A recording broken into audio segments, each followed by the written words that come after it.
handmade shea butter company. I am your advocate for natural self care and practical business systems.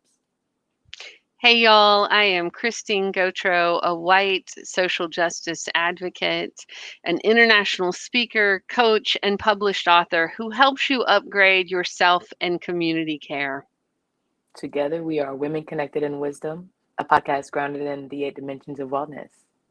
Woo! We like to get together every week to have intentional conversations, sometimes just between us and sometimes with amazing and awesome guests. So we're glad that y'all are here with us today.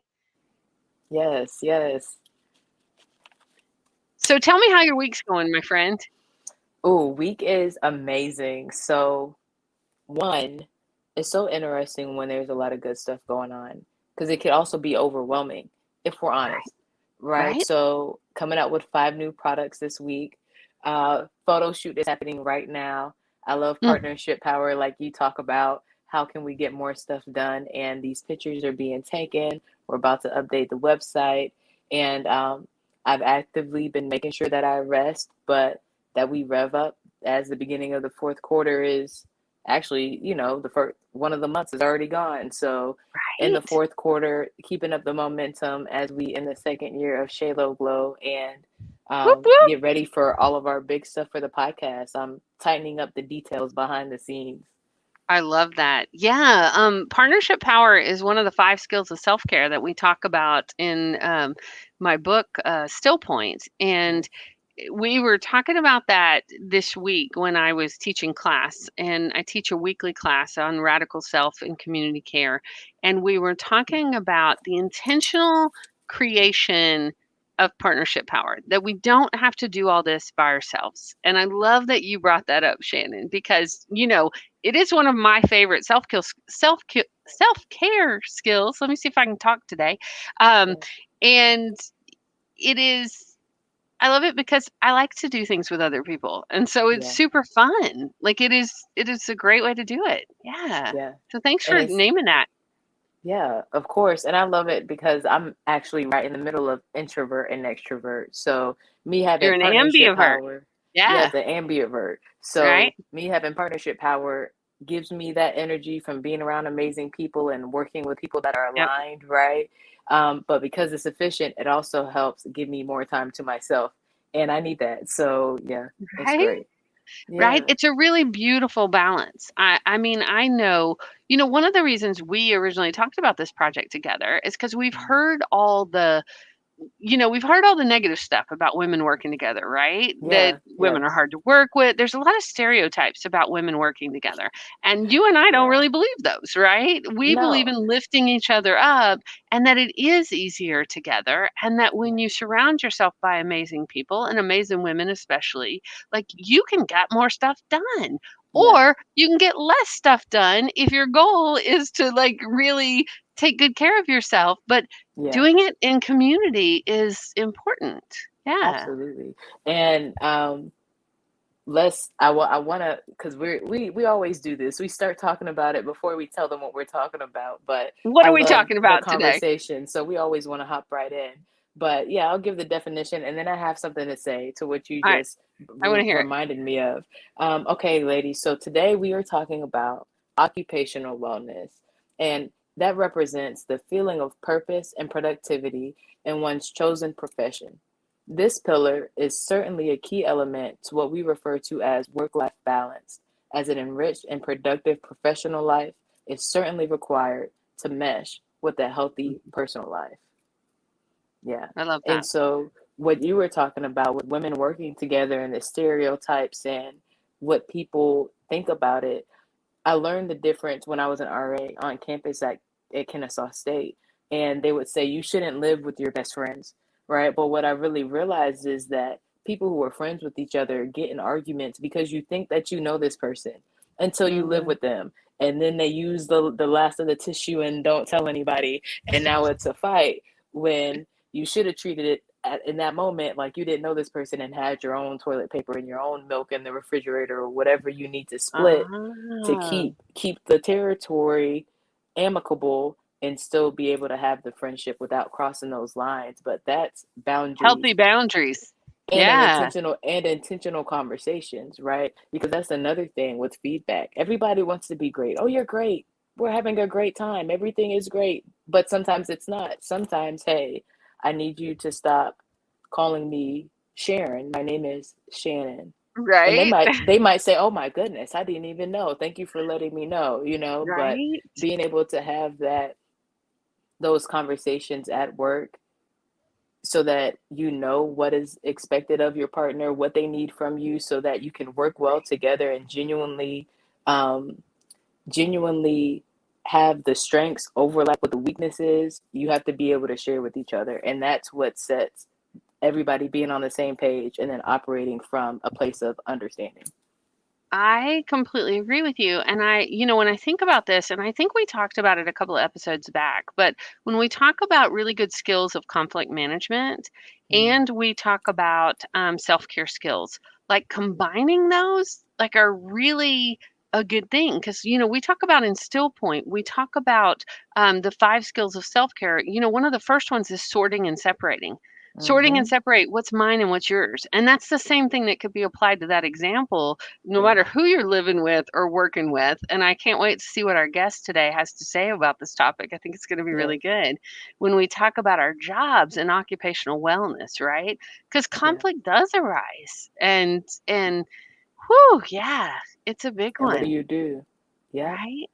I've had some Right. difficult conversations, and it makes it easier to have the conversation next time.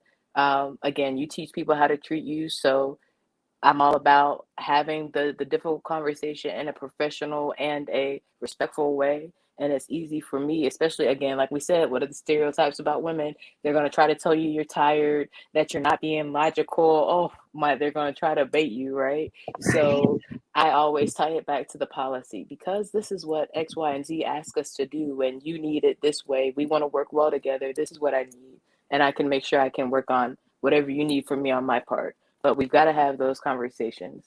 And yeah, I love talking about occupational wellness. Right. Well, let's remind her before we pull our guest up here, because I'm very excited to talk to her today. Me Before too. we do that, let's remind folks what we do, Shannon, because we may have some new listeners that don't know about the work we do in the world. So you want That's to go so first true. and tell them what we do? Absolutely. So again, I am the owner of Shalo Glow LLC. So I have a beautiful company that has sugar scrubs, multi-use oil, and a glow butter. We have a new glow kit. That's what I was talking about at the beginning. So if you shave, wax, or if you have skin, we should be exfoliating and taking care of our body in an intentional way. Right. So I do that with Shalo Glow. I have a wonderful international podcast with Christine Gautreau called Women Connected in Wisdom, right, that you're listening to right now. And I also just recently accepted a position at Top Golf. So I am a team lead and have been having a great time leading this huge business and, restaffing and getting back to normal operating procedures at work, even though the world isn't back to normal operating procedures. And so that's been really interesting and fun, and I've been having a good time doing all of it and trying to figure out how to do it in a balanced or in a wise way. Yes, I love that. Yep. How thank do we you. do it all, right? That's part of these Right? conversations and take care of ourselves and our communities at the same time. Yeah. Well, y'all, I'm Christine Gautreau. I am the owner of Christine Gautreau LLC Consulting LLC. Let me put those in the right order, right? Hmm. So I am an author, a speaker, a coach. I do consulting for businesses and nonprofits for self and community care. Like, how do we take really good care of ourselves in order to sustain the work? And when I Yeah. talk about the work, I work with a lot of activists and artists and healers and social workers and healing professionals. And, caregiving is a dangerous profession.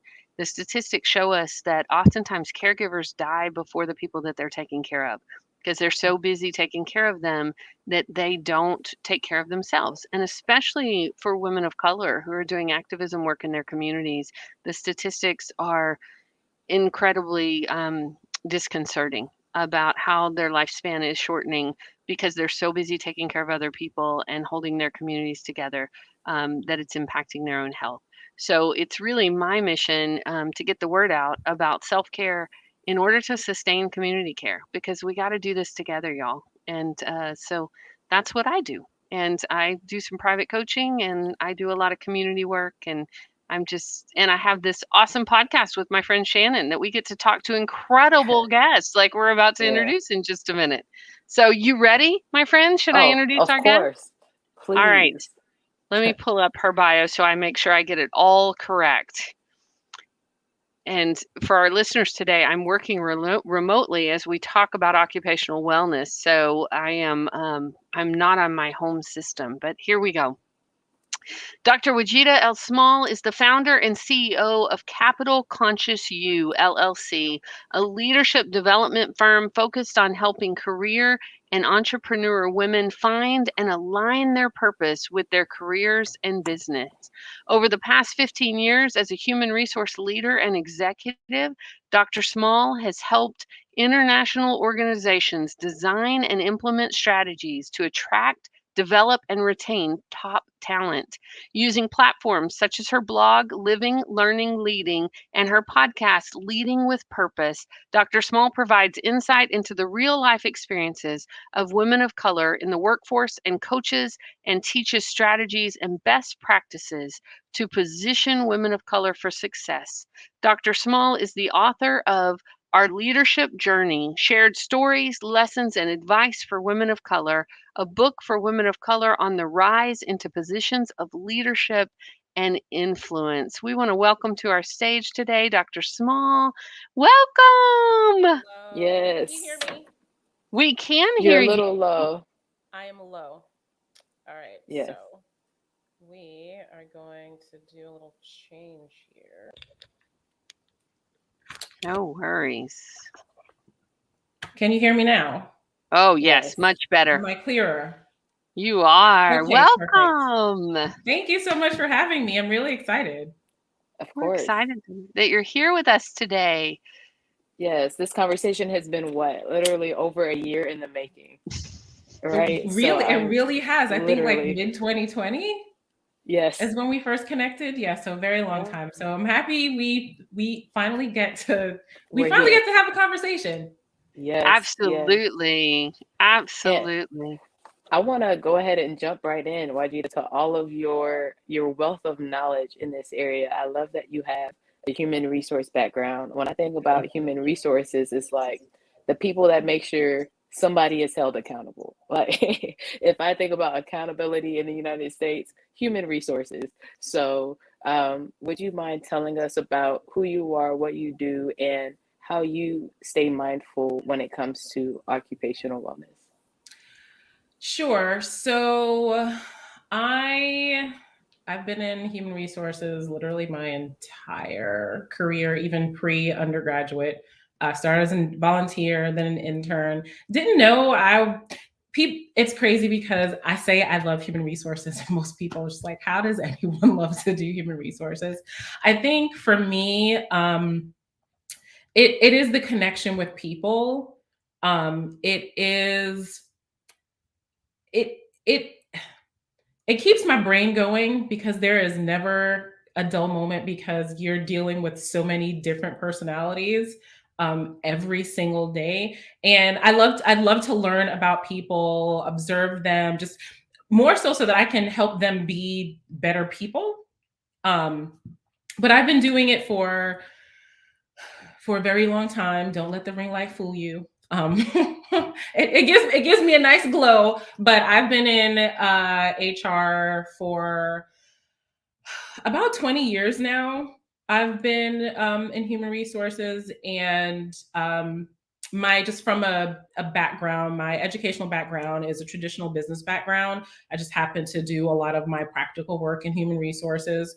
And I got my PhD in human capital management, which I generally like to describe. It's kind of like the next level of human resources. It really is kind of like the economics of people and the value that they have and bring to organizations, and that reciprocal relationships in terms of organizations investing in the value that the employee has to both help the organization as well as to help the employee as well. Um, I don't know. Do you want to know a little bit more about me? I can go right We into. do. I want to have a Okay. question. I have a question. Okay. Just even saying that, Dr. Small, is that where like your idea from your book came from, and helping women find their purpose, like and their leadership? Yeah, so it was a combination of that and some other things. So, as it relates to the book, I did my research, my dissertation research on the self limiting factors that prevent leadership emergence in women of color. So, when you think about all of the external factors, right, you think about some of the just society, organizations in terms of just not necessarily being the friendliest to women of color, right? You have all of these external factors that don't allow for us to take those steps up. But there are opportunities or situations where everything is right. Everything is right for us. It's the right environment. We have the mentors, we have the sponsors, we have the advocates. We're presented with an opportunity and we're just like, nah, I'll pass. And I wanted to know, when all of these other things are against us and we finally have that opportunity where everything is working in our favor, it's right for us, why do we say no? So a lot of really great themes came out of that. Fear is one of the major themes, but the multiple roles that women of color have, mother, sister, daughter, the idea of family over self. Culturally, we're always taught that our family is the most important thing and we have to put our family above everything, failing to realize that we're part of our own family too. And we have to include ourselves in that as well. So that was I'll say the foundation for the book. The other piece of it was when I thought about my own experience and what I had gone through as I was kind of, trying to climb the corporate ladder and navigate the terrains. And most organizations, most corporate organizations are predominantly white institutions. And what that experience for me as a Black woman was, it was what can I tell people? For a very long time, when I think about my role, there's a lot that I can't tell people as human resources. It's kind of like, I can't tell you that secret because it could be confidential. It could put me in a compromising situation. So there was just a lot of things I could not say. When I had some of these women of color come into my office, sometimes I wanted to just be like, girl, this is what you need to do. I couldn't exactly do that considering my role. So this was that opportunity for me to share my knowledge, share the experiences. I have had the blessing of being able to be connected with some amazing executive women of color who have mentored me, who have poured into me. And it's kind of like they freely gave to me. It's like paying it forward. I'm freely giving it to you. Whatever it is that I know that I've learned that I think will be helpful for you to learn as you are kind of working your way through.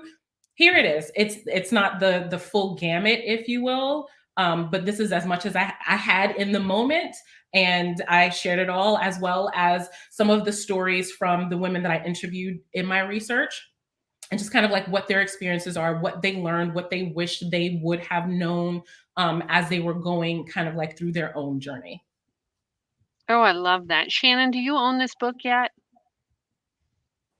No, I would like a signed copy of it. I need Right. it. We gotta Yes. get you this for Yes, sure. definitely. I love it. It sounds like every woman of color needs this book if they're working in corporate America. Is it Yes. just corporate America, Dr. Small, or does it go across all different work situations? It really is just all different work situations. It's corporate America is this encompassing term Sure. that's for the just our quote unquote American institution of work, which, as I mentioned, the vast majority of them are predominantly white institutions. So that's just an encompassing term. Corporate America. Corporate America is when you work for someone else and not yourself. Right. Well, I'm also curious if it would apply to women working for themselves, because I mean, when you say the words like fear and I mean, I think that goes across so many different scenarios and self-sabotage that women often do. Yes, for women of color, but speaking as a white woman, also for a lot of the women I work with and white women, like, whoo, we can sabotage ourselves like nobody's business, right? Oh, absolutely. It's And because there's, when I think about the foundation of the book, again, it's rooted in my research, and while it focused on women of color, as women across the board, we face a lot of these issues. A good portion of that, in the beginning of the book, I talk about like just kind of like the self and self reflection. How do you feel about yourself? And the fact that how you feel about yourself is often projected onto other people. Kind of what's your upbringing, that kind of, that helps you understand how you perceive and understand the environments that you're in. So particular for me, I grew up in a household that was dominated by women. I have always been told that respect is the utmost, even like, you respect your elders, but at the same time, your elders aren't supposed to disrespect you. And I've always been taught, never let anyone disrespect you. You are a human being, you have rights, you deserve to be treated a certain way. So every space that I went into, in some ways there was that conflict, because it's kind of like, I don't care who you are, you're not going to disrespect me. My mama don't talk to me like this, so I'm not going to allow you to talk to me like that. I have always been taught, very strong Black women have always been taught to command my respect. I walk in a room and I have a presence that I'm not yelling at you, I'm not screaming at you. You being intimidated by me is very different than me intimidating you. That has everything to do with you and how you feel about yourself, and nothing to do with me. And it took a while to kind of like not internalize those things and really be able to be confident and standing firm in it. But those things matter when you walk in and you start to think, how does this even make sense? It doesn't make sense to you because that's not how you were raised. That's not the environment that you were brought up in. That's not what you were taught in terms of what, in my mind, what leadership looked like, because my family is led by women. So for me to not see someone look like me, or to just have to be beholden to, male dominance, it's just kind of like, this isn't working for me. Right, and especially when a lot of times it's a mediocre white male because they've had all the privileges and yeah, Exactly. absolutely. So then there's that whole conflict. But I want to say what you're saying is so on point, and I was about especially the intimidation factor, and I think being aware and talking about it as women also. I was in a situation not too long ago that I was out with a friend, an amazing human being, and we were out getting some street tacos and outside, and this guy came up and starts talking to us, and we started talking about poetry and art, and he found out I was an author and a published and all this, and he like got out of there like really quick. And my friend turned and looked at me and she said, "You intimidated him." And I took a deep breath and said, "No, he may have been intimidated by me, but I did not intimidate him. Mhm. Me showing up in my full self, yep, that's who." And but it was a moment because of even languaging. She was like, and I was like, let's stop that one." Absolutely. And she's like, "Oh, you're so right." But it's so ingrained in us, right? Especially like in my culture, as far as like, oh, you don't, you play a little bit smaller so the man feels bigger, and it's like, whoa, we need to be done with that. Like, come on Can we now. be done with it? Absolutely. You Right? know, It's uh, like the term nice. I Oh, had a hate that situation term. where a man made reference to a woman. It's like, yeah, they think she should be a lot nicer. I was like, please explain that to me, sir. What do you mean by nice? And at one point, I was told by a supervisor that he was informed that I should be coached on being nicer. I was like, how exactly am I not being nice? Because I don't let you get away with BS. I just don't sit there and yes you to death. I talk to you straightforward. Like, facts are facts. You can't dispute facts. If you don't like the truth, that's your business. But the truth is the truth. It's like, I'm one of the nicest people you can ever meet. But just because I'm not smiling in your face and saying yes to things that I don't agree with doesn't mean that I'm not a nice person. And so just that intimidation and the term, women should be nicer. There's that billboard, y'all. I can't remember which one. That really tall billboard when you're going through downtown Atlanta that says "Just Mhm. be nice" or "Be nice." I gets think I to me said. every time because I'm like, I also am a big believer, like, raised in the South, like we're taught to be nice and not say anything, even when it's to our detriment. I'm like, I want to get away with that. Let's be kind to each other. I believe kindness is hugely important, but you can hold your boundaries just like you were saying, Dr. Small. You can say the truth and be kind. Like, but we don't have to smile while we do it. That's not unkind. Exactly. We don't have to like play up to your ego. I love that. I'll be quiet, Shannon. Let you get a word in Yeah. edgewise. Sorry, I'm so excited about this topic. No, I love it. I've had so many ideas. I'm on like the fifth idea at this point, but it's so important, and especially when I realized how people treat you different based on the level that they think you're at, right? And I really Mhm. watched it at Papado. It was crazy. Like, if I would walk up to somebody in a server uniform, they would treat me one way, right? If I had on a white chef coat, which is usually, let's say the majority of a team in that restaurant, if you have a white chef coat, the majority of the line probably has a white chef coat, right? So now people almost don't even see your face. Even the team that I worked with, the servers who I had managed when I went to kitchen manager training, they didn't even say hey because they didn't see me because they didn't take the time to look at my face. But now, if I have on my black chef coat with my name written on it, now everybody pauses and takes a little more time, and it's a certain air of authority. But I'm still the same person, you know. Mhm. And then to flip it, when COVID shut the restaurant down and I decided not to go back, now I had to realize as a business owner, you have to be the raving fan of your product, right? Your skin is still dry while you're when you wake up. Well, I got Shaylo Glow. It's gonna be great. It does, and that's the exact opposite of what they tell us to do about our accomplishments or the things that we're good at or that we've achieved. And so it's interesting the different skills that it takes to hold different positions and how you have to be mindful of that and good at it to succeed, but still balance knowing what the expectations of other people are around you and how to mitigate that. So now we can actually work together. And if we're really trying to be excellent, how do we have synergy and collaboration Mhm. and all of these other things that would be in a utopia of a work environment? And those are really great, important points. And what I want to say is that that is the responsibility of the organization. The organization has to create an environment that if it doesn't happen naturally, that they encourage that Mm, to happen. And I have I have definitely I, it's a the difference for me when I think about my role, because I've observed all of those things. I think my role has been a little bit different because I've always been in human resources, and human resources is like the scary.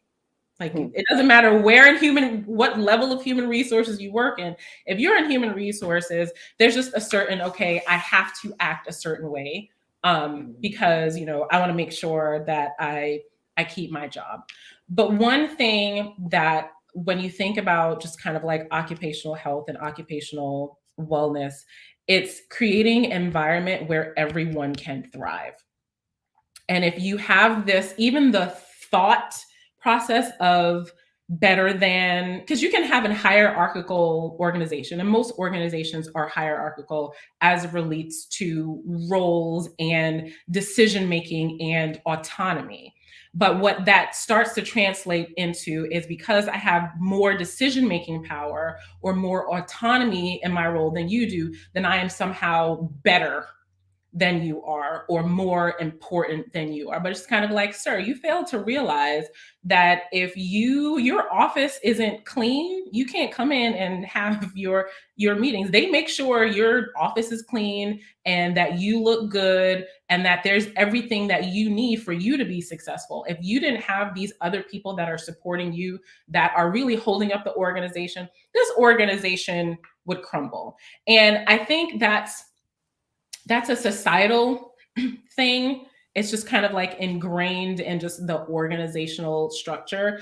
And unfortunately, it's difficult to get away from, but that's where having effective leadership comes in, and understanding, you know, what that means for the organization, for the people of the organization. I've worked with many great people who, it doesn't matter if it's the CEO or the janitor, say good morning, because just be polite and say good morning. Just because this person runs the organization and this person cleans the organization doesn't mean he's better and deserves more respect than this person. Say good morning to everyone. Ask everyone how they're doing. Make sure everyone has all of the resources that they need. There might be some prioritization, but again, still make sure that everyone has. And that isn't always the case. And I think from my experience, it has a lot to do with, one, the leadership of the organization, and two, the difficulty in folks not being able to kind of move with the change and understand, people say politically correct or not politically correct. How about it's just being a decent human being and treating everyone with respect? I so agree with you, Dr. Small. And what you said earlier about creating an environment where everyone can thrive, like that, and that really resonated with me as a solopreneur. And we have a lot of our listeners are entrepreneurs and solopreneurs and work in corporate. We've got the whole gamut. But I even thought about that when you said it out loud for myself. Create an environment where you too, because like when you said that about family and us forgetting, it's like, oh yeah, because that goes right along with my work with the self-care. I wanted to circle back and ask you this question because you said that oftentimes you couldn't tell women, and especially women of color, what they needed to do. So, what are like your top, girl, this is what you need to do when you are, I mean, pick what people want to know the most, like from your book and from your research. It may be like how to get a raise. Like what do they need to do? Or Yeah. promotion? So those kinds of things I can, right? So when I talk about the things, like some of the things that I can't talk about, I can't outright say things like, I don't know, well, maybe you need to write everything down, right? So sometimes say things like, it's very important for you to take notes so that you have a record of everything. But it's kind of like, no, make sure you write down all of the nonsense that your Right? supervisor is saying and keep a record, because what they're doing is wrong. Right, girl, I tell my coaching clients that all the time, especially With if the date and the discrimination is time. going on, right? Absolutely, absolutely. Document. Yeah. There's a challenge with my role because I represent both the organization and the interest of the employee. So there really is this constant conflict that I have to go through. And again, having experienced a lot of things as women of color, and when I've had them come into my office, it's just kind of like, yeah, I went through that too with my boss, and this was what the situation was, and here's how I handled it. Because in the back of my mind, I have to say, okay, is there a potential liability here? What's my role in helping this individual, but also mitigating the liability for my organization? So as it relates to the book, it's not that technical, but it's just kind of like understanding your environment. Like take a scope of it. What's happening? Is it a supportive environment? Here are the things that you need to really look for if it's not a supportive environment. What are the things you need to look for in yourself? We're all human beings, and it's very easy to blame someone else for all of your issues. Sometimes it's kind of like, well, maybe I actually do have an issue. There's this concept called stereotype threat, right?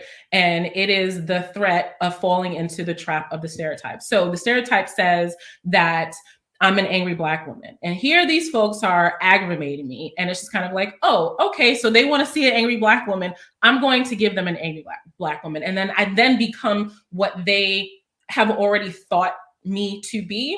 And that's one, it can be so much for women of color that it's very easy to fall into that trap. So not falling into those types of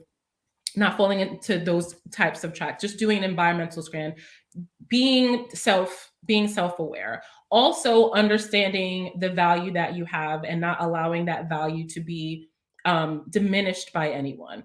Also, if it's not working for you, get out, but be smart about getting out. So all of those things like that is what's really in the book. Just really understand yourself, be yourself, and not allow your environment to change who you are.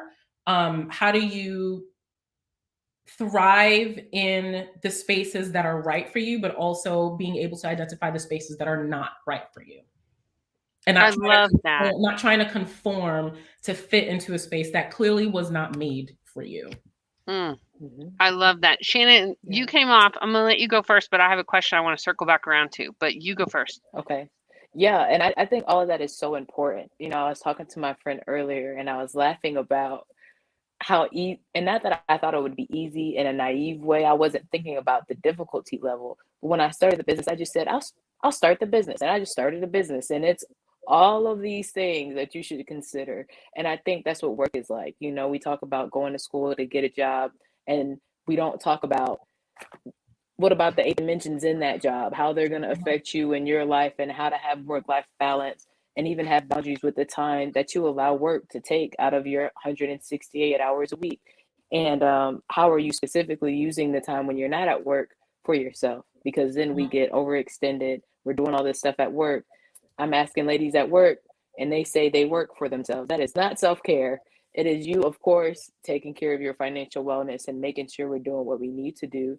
But I love that you come from an educated background on um, the human capital management, and specifically the numbers and how it affects the business. And that's the reality of it. We need to be making money to stay open, to have a staff who can then support their families. But we also have a responsibility to make sure that it's done in a healthy way, or it has all of these huge ripple effects. And we know that side effects for Black women are usually not the main focal point of the shareholders that have been historically, So, really learning how to do that for yourself in the environment, I think is huge for Black women, to make sure that we can, spend money and be able to have a choice and a say so as women in the community and as part of the family, but also for our peace of mind, because they'll make you crazy and call you crazy in the same sentence, is what one of my friends from college said. And I really feel like that way in certain situations at work. Things are said a certain way, and situations are let slide. And if you do not hold it for yourself and know what Mhm. you need and what you're going to accept, then it could be very detrimental to the mental and emotional wellness and everything else too. So I love the work that you're doing. Mhm. Absolutely. Yeah. What was And your Dr. question, Small, Christine? I wanted to ask because I do a lot of racial equity work, and it's been a big conversation on LinkedIn. It's been a big conversation this last year, especially. Companies are starting. Not that everybody's doing a good job, but they're starting to have these discussions at Mhm. least. And so my question would be, as a white woman, what can we do as allies or accomplices to help our sisters of color in the work environment? I have some ideas on it, but I wanted to hear yours for sure.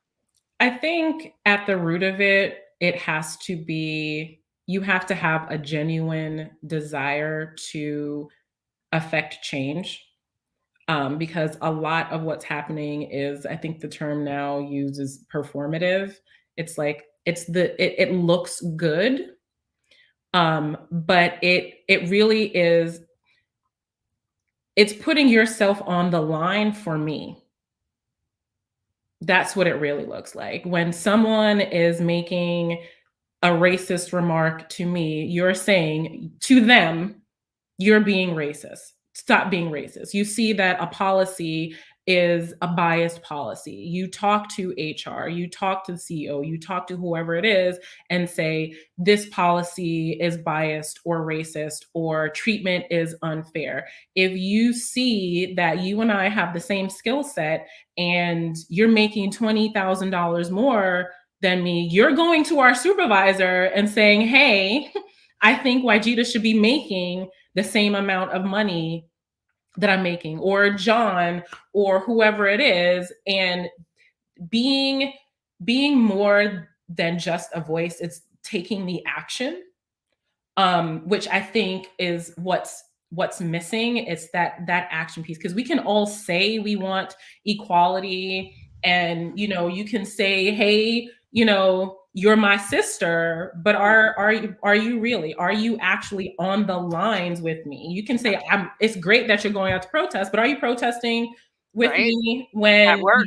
when they're pointing that gas gun at me? Are you stepping in front of me to make sure that, I Right. don't get hurt? It's Yeah. those types of things, and it's definitely not easy. A lot Well, of that's, this, yeah. what people don't realize. So there's her name is Dr. Joy DeGruy. I'm probably mispronouncing her name.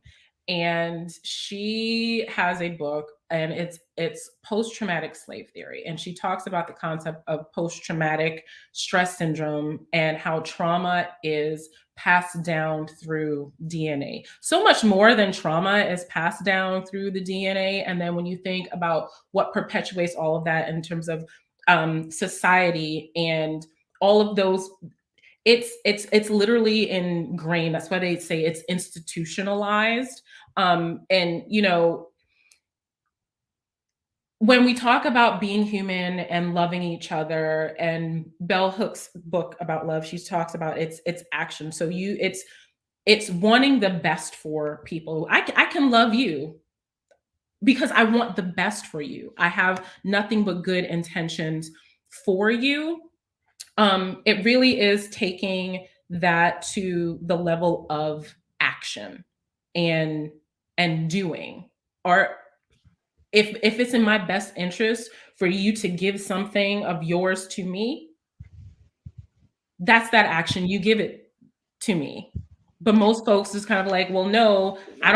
I don't want to make less money so this person can make more. Are you Right? really an It can ally? be hard, right? And that thing, and I think our systems that we still have to undo, like, perpetuate it. Mhm. I have an example where somebody called and asked me to be on a nonprofit board, and I said, "You don't need another white woman on your board. You need a person of color on your board and do da da da da da."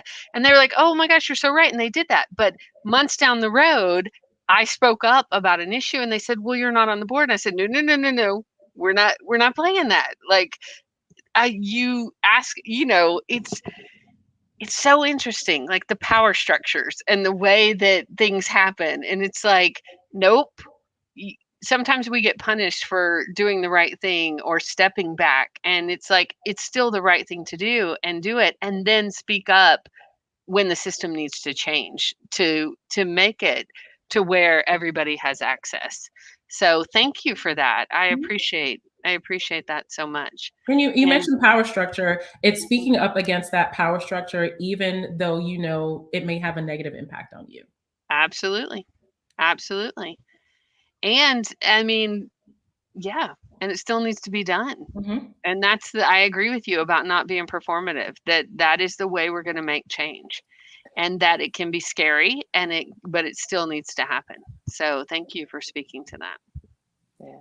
So I have another question because I love how you focus on leadership development, right? How do you advise women move forward consistently if there isn't development? That's something that I've seen. Oh, people talk about the level of service, let's say, for example, on servers. I honestly don't think that it's all the servers' fault. I think that a lot of these restaurants don't have adequate training programs, right? So, what does that look like? But if you're that person that needs to feed her family of however many, she might, and of course, like you said, environmental scanning, she might need to stay there. So, as you're moving up, but you're not getting things that you need on certain places, what advice do you give to those women? Um, a couple of things. I am just a firm believer, and this is just where I've gotten to, having worked and lived some sort of life, that you should not do something for the sake of doing something. Hmm. That being said, there are people who have to do because they need. I am also a proponent of making smart decisions. And maybe that's just because I'm a risk averse person. I believe in having a job before you leave one. Um, that being said, I also understand that when your health is impacted in any space, if your health is impacted negatively in any space, you need to work your way out of that space. Absolutely. So when I think about advice, I think the first thing is to one, do the environmental scan. Like, what is this environment like? Is it conducive to the growth that you are looking for yourself? Do you have the support that you need? I would also advise on some really deep self reflection, because a lot of us say, I don't want this, but you actually don't know what you want. And I think you need to understand exactly what it is that you want. And that goes into kind of like the purpose piece that I would like to talk about. Um, I think in any work environment that you are in, you should have a mentor, someone that you can talk to, someone that can kind of help you navigate the space that you're in particular, someone that has had that experience. Um, because without someone that you can either talk to or that can advocate for you, you're going to be completely lost. And it doesn't matter what level, what type of organization. People need people. We cannot do this alone. One thing that I talk about in the book is having like support systems. And one thing that we definitely need to get better at as women of color is supporting each other in every sense of way, but actually having support, because we cannot do it alone. Um, Without those things, and it's very rare that you don't have at least one of those things in the organ. And again, regardless of the organization that you Right. are in.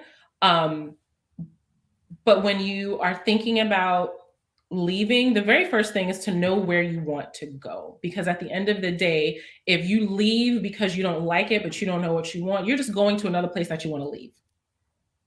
You're going to another place that you eventually you're not going to like, that's not going to be the right space for you. That's not going to help you develop and get to the level that you want to get to, because you haven't taken the time to think about what it is that you want to do and where you want to go, and focus your journey on achieving those things. Yeah, I 100% agree with that. And even in the meantime, even if it is a great job that you love, there's still a lot going on. So I know a lot of people feel bad for calling out. I don't want to be that type of person. That's not the same thing. That is not the same thing. It's not saying you're not a great teammate and that your scores are going to get docked in any type of way. But when stuff happens, if you're not okay, we should be allowed to rest as we work and continue on with our journey. So I appreciate your perspective. Thank you. Absolutely. And I'm a firm believer of employees knowing their rights, and knowing what should and should not happen, and what they're allowed to do, what they're not allowed to do. I am an avid user of mental health days, because if someone is working my nerve, because that's the thing, if you cannot show up fully for yourself in any given moment, you can't show up for anybody else at all. So if I'm having a bad day and I go to work, I'm not going to be as productive. I'm probably going to be projecting all of what I'm feeling onto the people that I work with that work for me. They're not going to be productive. It doesn't help anyone if you are not at your best and you're trying to go someplace to tell people they need to do better. Right. Mm, thank Right. you for that. Cool. Yeah. And my Thank you for last that. question Oh, go ahead, for you. Shannon. Yes, because I was watching this Netflix show and I've really been thinking about this. The move to automation on the work line and in the workforce, right? Where do you see that positioning women, and is there anything that we can do to prepare ourselves as a workforce and our future? The first thing I would say is, well, one, we need more women in tech to build out all of these automated processes, because at the end of the day, you need the humans to build these things that are taking over human jobs. Mm-hmm. Um, I think a lot of times we tend to get really comfortable with the way things are, and not realize how rapid change can happen. I think everyone on some level should understand technology, even if it's at the level to interact with it. With my limited knowledge as it relates to automation, um, I am not sure I would say women have to worry, only because research has shown that women are going to be dominating the workforce by, I think the last one I read was like 2024, 2034. Don't quote me. It's in one of my papers somewhere. But women are going to be dominating the workforce. Along the same lines, people of color. So there's going to be more people of color, and there are going to be more women. And by default, there are going to be more women of color in the workforce over the next couple of years. I think we need to be smart about where we're going and the industries and where our focus is. Again, I'm a firm believer in doing the things that you love, but I also believe that it's okay to find ways to integrate what's happening and what you need into the things that you love to do. Mm. And that's technology, period. Technology is everywhere. So there is no job anywhere in the world that I don't think shouldn't have technology integrated into the type of work that they're doing. And I think that will help us stay current, and put us in a better position to make the shift if we need to make a shift. I love that. Hey, y'all, this is hot off the presses, so I want to bring it to the podcast since we have a human resource expert. And plus, I just think we need to talk about it before we wrap. I know we're coming to our inner close. It said, this just came across the wire, that Democrats dropped the paid family and medical leave from the safety net bill. They're trying to get consensus on this big bill that they're moving through. So what they had put in there was paid family and medical leave. And they're talking about one, Senator Joe Manchin. He's a Democrat from West Virginia, has raised objections to including guaranteed paid leave in the safety net. And then there's other lawmakers that said they'll ramp up the efforts to get it back in the bill, but they need support of all the Democratic senators to pass the measure. So we like to bring Dr. Small things that are current to our podcast because we've got to speak up. I mean, to me, this is a huge impact on women, especially when you talk about women being, in how much they're in the workforce and how much they bring. We need this paid family and medical leave bill to pass, and we need it in there. So I'm just bringing that up. I want to get y'all's opinion, and I also want to say, y'all call your senators. Call your senators and tell them we need this, especially as women. And we'll put a link in our show notes on how to reach who your senator is and how to reach out by call or by an email. That's disappointing. Yeah. That anyone would even consider taking away paid family leave. I have found that with a lot of organizations, and one thing that we're working through in my current organization is, while we have a generous leave, it should be more generous than it actually is. You're going to lose talent that way.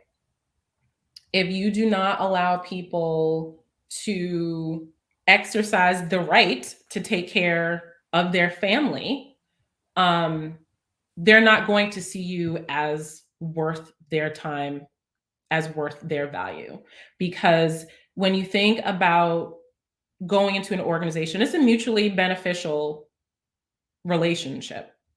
They're giving to you, you're giving to them. If you're giving more than they're giving to you, it's not going to be working. Any organization that does not have a paid family leave, that doesn't have paid parental leave, you are going to lose talent, and you're not going to attract talent. And those organizations eventually, maybe not now, but eventually will probably not be in existence. Because if any organization gives a benefit, I'm telling you, that's the benefit people want. That's to be able to take time, not worry about not being able to pay a bill because their paycheck is short, because they have a sick kid or a sick parent, or they even have to take care of themselves. You should allow, if you want us to be there 100% when we're there, let us take the time that we need to handle our business so that we can come refreshed without a worry over here, and we can show up and produce at the level that you need us to. And in a lot of cases, far beyond what's expected. Ooh, isn't that the truth? Thank you for speaking to that. Y'all, I am just paying attention to our time, and I know we could probably talk another hour because this is such a good conversation. Shannon, you want to lead us in our hashtag and wrap? Yes, so every week, based on the category of wellness, we pick a hashtag wisdom and action, like you do, like you were saying. Love it so much that you're actually going to put some action behind it. So, my wisdom and action for occupational wellness this week is to follow up with my higher ups with the feedback that I want to give them for this week. I do that every week, and possible opportunities that they have presented me, and writing it down. I know that's a lot, but those are my actions that I'm doing to make sure that my occupation, oh, I guess that's just one of them, stays smooth and in a place where I feel like it should be. What about you, Waajida? What is your wisdom and action when you think about occupational wellness for the next 7 days?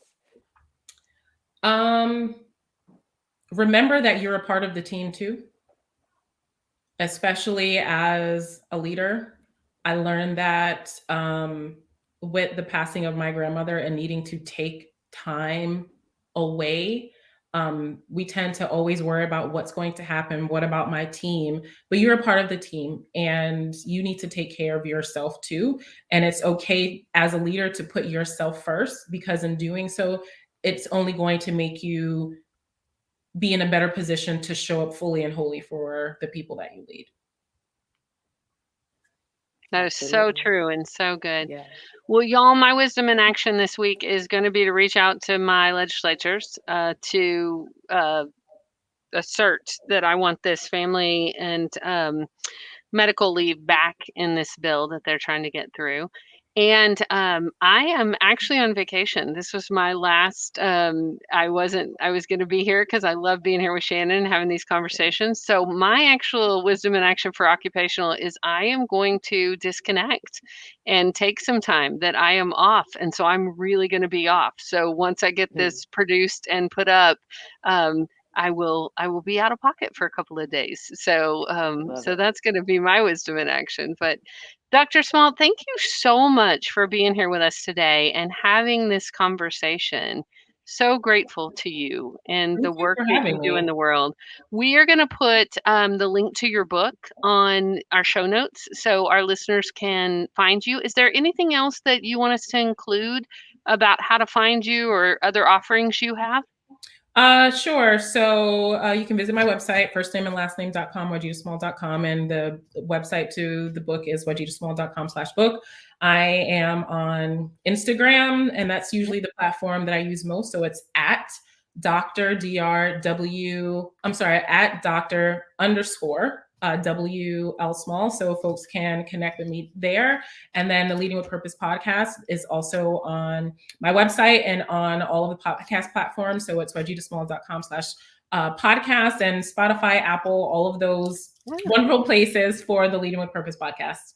We will put that in our show notes so our listeners can come be your listeners, because I can tell already it's going to be awesome. So I think we've had a tech glitch and lost Shannon. So how about you and I close out the show today? Usually I put our guests back in the green room, but let me pop up what we pop up. And it is usually Shannon's role to say goodbye and say these words, but I'm going to give it to you today. Oh, thank you. Well, thank you for having me. I am so excited to have been a part of this conversation, and I would like to tell all the listeners to be well, be wise, and be whole. And we'll see you next week. Thanks, y'all.